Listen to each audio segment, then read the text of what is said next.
Salut à tous, j'espère que vous tenez le coup. On est le 31 octobre 2025, et ces derniers jours, pour ne pas dire toute la semaine, l'Algérie semble avoir appuyé sur pause, pas un mot sur autre chose. Silence radio sur tous les sujets, sauf un.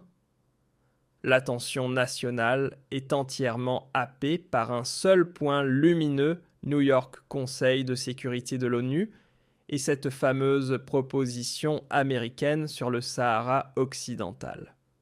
Oui, vous avez bien entendu, toute l'actualité, toute la sphère médiatique, des chaînes de télé aux groupes de pression, en passant par les associations et les partis politiques, a basculé en mode monomaniaque. Dans les journaux sur les ondes, à la télé, sur Facebook ou Twitter, c'est le même disque rayé et répété sans relâche, le Sahara occidental, le Maroc, encore le Sahara, toujours le Maroc. On dirait que l'Algérie tout entière a mis en veille ses propres préoccupations pour regarder bouche bée ce qui se joue à des milliers de kilomètres. On dirait que le Sahara occidental est devenu le fond d'écran permanent de l'actualité algérienne matin, midi, soir. Même à 3 heures du matin, il est encore là bien installé. Et toujours accompagné de son acolyte, le Maroc, le duo vedette. On parle de lutte de victoire à venir, de reconquête d'un territoire, qui, rappelons-le, n'a jamais été algérien. L'Algérie multiplie les appels, veut rallier les puissances mondiales, empêcher à tout prix que Rabat sorte vainqueur sur la scène diplomatique. Cette frénésie dépasse le simple intérêt politique, c'est devenu un automatisme national. Alors moi j'aimerais poser une question toute bête, toute simple, mais qui semble pourtant taboue. Le Sahara occidental, c'est devenu une affaire d'État algérienne, c'est vraiment notre combat. J'aimerais que le peuple se prononce, qu'on en discute sans langue de bois. Car en réalité, quand j'en parle autour de moi, que ce soit à mes proches, mes potes, mes voisins, des anciens collègues, ou même à des inconnus croisés au coin d'un café, je vois toujours la même réaction, un haussement d'épaules, un regard blasé. Ce que je constate, c'est une incompréhension totale. Personne ne comprend cette fièvre médiatique, cette agitation politique, cette hyperactivité parlementaire autour d'un sujet qui, pour la majorité des Algériens, n'est tout simplement pas prioritaire.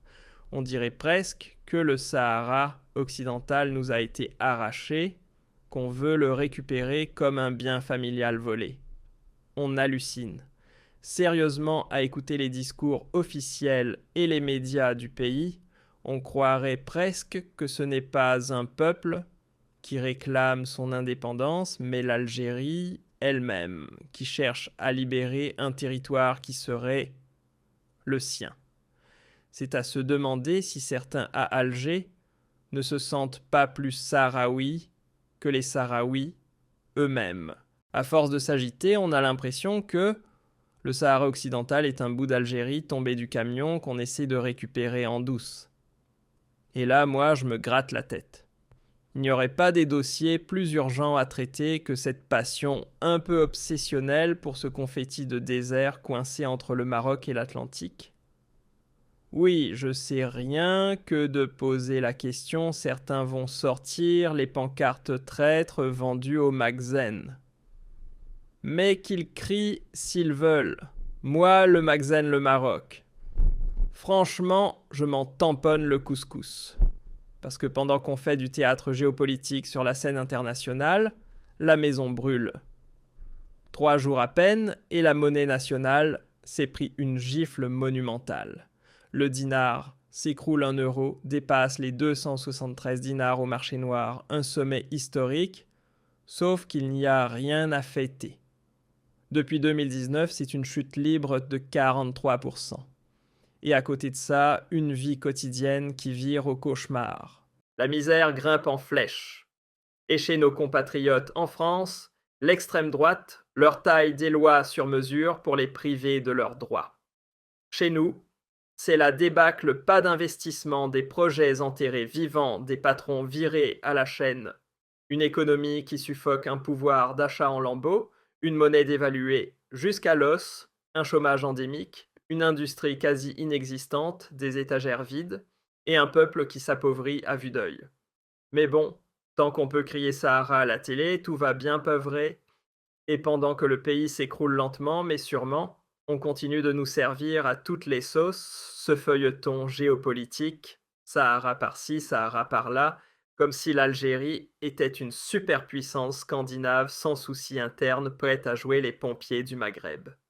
Sérieusement, on croirait qu'on vit en Norvège. Moi aussi, j'aimerais apporter du soutien aux Sahraouis, tout comme je soutiendrai sans hésiter les Palestiniens, les Ouïghours, les Arméniens, les Soudanais ou les musulmans Rohingyas. Bien sûr que leur cause est légitime, mais faut redescendre sur terre.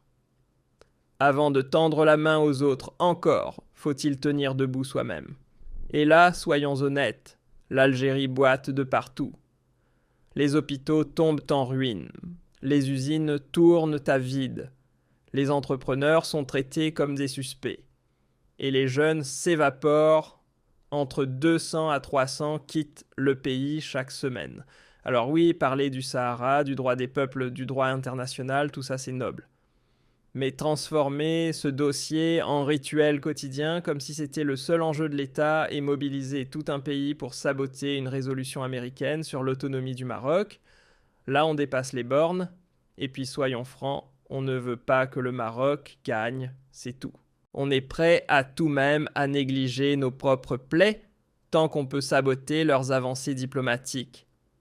Sauf que pendant ce temps, nous on crève en silence. On patauge dans le sous-développement, la pauvreté, le chômage, les haragas, les pénuries et l'effondrement économique. Mais tout ça, visiblement, c'est secondaire. Ce qui compte vraiment, c'est de chercher la faille chez le voisin, lui barrer la route à l'ONU, l'empêcher d'avoir le dernier mot sur le Sahara occidental. Mais au fond, est-ce que c'est vraiment notre combat ? Ce conflit est mondial, il relève du droit international, pas de notre mandat national. Ce n'est pas notre guerre. Et elle devrait rester entre les mains de l'ONU, comme c'est le cas dans les textes. Beaucoup de pays dans le monde ont un avis à donner sur le Sahara occidental et c'est bien normal. Mais l'Algérie, elle n'a pas seulement donné son avis, non. Elle a carrément adopté le dossier, l'a mis dans son sac estampillé « Made in Algeria » et s'est autoproclamée gardienne officielle de la cause sahraoui.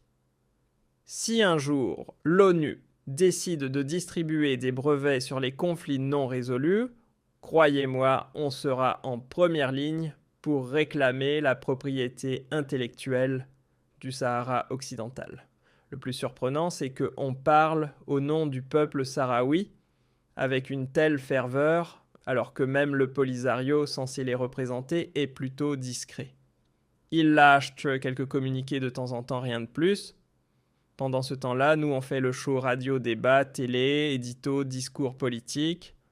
On surpasse les premiers concernés. Ce zèle est tellement décalé qu'il en devient presque absurde. On se bat pour une cause étrangère comme si c'était notre propre héritage volé. Avouez que c'est bizarre. Et maintenant, jouons un peu à un jeu mental. Imaginez demain, le Maroc fait machine arrière, se retire. Abandonne le Sahara occidental. Imaginez que ce territoire accède à l'indépendance, tant espérée. Et après, est-ce qu'on va se réveiller dans un pays transformé ? Les hôpitaux vont-ils magiquement devenir modernes ? Les jeunes vont-ils arrêter de fuir ? Le chômage va-t-il s'évaporer ? Le dinar va-t-il se renforcer comme par miracle ? On veut fabriquer nos voitures, exporter nos propres vaccins. Fini les pénuries ? Est-ce qu'on va se réveiller dans une Algérie version Suisse 2.0 ? Évidemment non. C'est pas en changeant la carte du Maghreb qu'on résout les failles internes du pays. Faut pas rêver. Soyons clairs que le Sahara occidental devienne indépendant ou reste sous contrôle marocain, ça ne changera strictement rien dans le quotidien des Algériens. Zéro. Nada. Le peuple lui a d'autres chats à fouetter. Quand tu te réveilles le matin sans savoir si tu pourras manger ce soir, quand tu fais la queue pour de l'essence, pour du lait, pour des médicaments introuvables, le Sahara, franchement, tu t'en fiches. T'as pas le temps d'y penser quand ton hôpital n'a même pas de pansement ou que ta voiture est coincée au garage faute de pièces.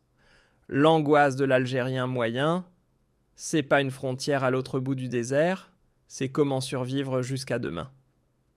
Mais à voir nos élites, on croirait que le Sahara occidental est devenu leur réveil matin et leur berceuse du soir. Du matin au soir même refrain, eux qui sont censés représenter le peuple, défendre l'intérêt national, mettre l'économie et le progrès en priorité, ont visiblement opté pour la géopolitique émotionnelle. Et attention, dire ça, c'est pas vendre son âme au Maroc. Ce n'est ni une trahison, ni un ralliement. C'est juste le cri lucide d'un citoyen qui se demande pourquoi, pendant qu'on affronte 1000 urgences internes, nos dirigeants regardent ailleurs. Et pendant ce temps, nos ressources dorment sous nos pieds. Le phosphate algérien, par exemple, inexploité. Mais celui du Sahara occidental, là, oui, ça excite les convoitises. On a un désert gigantesque parmi les plus vastes de la planète, mais on rêve d'aller chercher fortune dans celui des autres. Sérieusement, est-ce qu'on pense vraiment que c'est ce petit morceau de territoire qui va nous sortir du marasme? Faut arrêter. Et si au lieu de jouer au parrain politique de 300 000 âmes, on se mettait à bâtir un vrai partenariat maghrébin, solide, durable, pour plus de 80 millions de personnes? Est-ce que ce ne serait pas plus malin d'imaginer une solution d'autonomie intelligente, encadrée au lieu de courir après une indépendance incertaine qui finira peut-être dans les bras d'une puissance étrangère? Posez-vous la question. Parce qu'on ne peut pas se permettre de parrainer un nouvel État quand on peine déjà à stabiliser le nôtre. Regardons un peu la carte Mali-Niger et toute l'alliance des États du Sahel. On s'imagine déjà les ennuis de voisinage si ces pays tombent sous l'influence d'une puissance étrangère. Et alors, sauf si l'Algérie décide de mettre la main sur le Sahara, ce territoire ne sera jamais algérien, il restera Sahara occidental. Mais qui le dit aux citoyens? Qui leur explique vraiment ce que cela implique? Et puis soyons francs, quel intérêt aurions-nous à aller jouer sur l'Atlantique alors qu'on a déjà la Méditerranée chez nous? Pourquoi faire? Pour gagner quoi exactement? Ces questions sont légitimes, et pourtant personne ne semble se les poser. Cette obsession maladive pour le Sahara occidental devient presque pathologique. On donne de l'argent au Polisario, on nourrit les réfugiés, on finance tout un peuple à l'étranger. Oui, c'est de la générosité, un sens de la noblesse, un acte de solidarité envers ceux qui souffrent. Mais attention, les Sahraouis ne sont pas les seuls à être opprimés. Et nous, Algériens, on l'est aussi. Prisonniers politiques, condamnés à mort, victimes d'abus de pouvoir. Notre propre maison est en feu et on voudrait secourir le monde entier. Soyons sérieux. L'Algérie a-t-elle les ressources, la stabilité, la force pour porter sur ses épaules toutes les causes opprimées de la planète? Non. Il faut revenir à l'essentiel, construire une Algérie forte, prospère, sécurisée. Et ça passe par de bonnes relations avec nos voisins et par une sécurité régionale solide. C'est ça qui garantit notre survie, pas un engagement irréaliste à l'autre bout du désert. Et si au lieu de s'user dans une confrontation permanente avec le Maroc, on essayait enfin une voie plus intelligente, un arrangement où chacun y trouve son compte, une gestion concertée de la question sahraoui, plutôt qu'un bras de fer sans fin qui vide nos caisses et aspire toute notre énergie. Pendant qu'on s'acharne sur ce dossier, nos soucis internes s'empilent couche après couche jusqu'au jour où tout risque de s'effondrer. Poser cette question, ce n'est pas trahir, c'est justement faire preuve de patriotisme. Le patriotisme le vrai, celui qui ose interroger les choix sacrés. A-t-on seulement demandé l'avis des familles, des citoyens, des héritiers, de nos martyrs? Ceux qui se sont battus pour libérer l'Algérie auraient-ils tous validé cette hostilité systématique envers le voisin marocain? Auraient-ils tous applaudi l'obsession pour l'indépendance du Sahara occidental? Oui, il faut soutenir les peuples en lutte, c'est un principe noble. mais à une condition essentielle, que notre propre pays avance, qu'il soit sur la route du progrès, de la dignité et du bien-être. Parce que, soyons honnêtes, et excusez la franchise, si nous sommes nous-mêmes empêtrés dans les difficultés sans autonomie économique réelle, exposés aux menaces de tous côtés. Comment prétendre protéger un État nouveau fragile appelé Sahara occidental? Et d'ailleurs, parlons-en. Est-ce réellement une cause solide? Peut-on bâtir un pays viable avec 300 000 habitants? On me répondra, regardez le Qatar, regardez les Émirats. Mais tout le monde sait comment ces États ont vu le jour sous l'aile protectrice des États-Unis ou de la Grande-Bretagne. Le Qatar, sans base américaine, il tient combien de temps? Les Émirats ou Bahreïn, sans parapluie militaire occidental. Ce sont des pays sous protection, hier occidentale, aujourd'hui, parfois, turcs ou autres. Ils affichent une richesse impressionnante, mais leur souveraineté est surtout financière, pas stratégique. Ils ne se défendent pas seuls. Et c'est là toute la question. Soyons réalistes 2 secondes. Demain, si un État décidait d'attaquer le Qatar sans la présence militaire américaine, le pays tomberait en un clin d'œil. Même scénario pour Bahreïn ou les Émirats, sans le bouclier américain, pakistanais ou turc, leur sécurité serait une illusion. Alors la vraie question, elle est là, qu'est-ce qu'on est censé faire? Nous. Installer une base militaire au Sahara occidental. Assurer la protection d'un futur État. Cela fait un demi-siècle que l'Algérie injecte des milliards dans ce dossier. Avec l'argent englouti dans le soutien au Polisario, on aurait pu bâtir une capitale flambant neuve, des villes entières, des infrastructures dignes de ce nom. D'un point de vue froid, économique et rationnel, l'intérêt de l'Algérie est ailleurs, dans un Maghreb uni, stable, sécurisé, avec un vrai marché commun à l'image de l'Afrique de l'Ouest ou de l'Union européenne. Avec des frontières apaisées et des voisins partenaires, on serait tous plus riches, plus forts. Or aujourd'hui, que constate-t-on? Un conflit vieux de plus de 50 ans jamais résolu qui paralyse toute la région. Résultat. Le Maghreb recule, devient la zone la plus fragmentée de la planète et ouvre grand la porte aux ingérences étrangères. Où est la logique là-dedans? Franchement, on n'a pas mieux à faire parce qu'il faut appeler les choses par leur nom, c'est un combat factice. Cette croisade contre le Maroc au nom du Sahara occidental est un faux enjeu dans lequel l'Algérie s'est enfermée.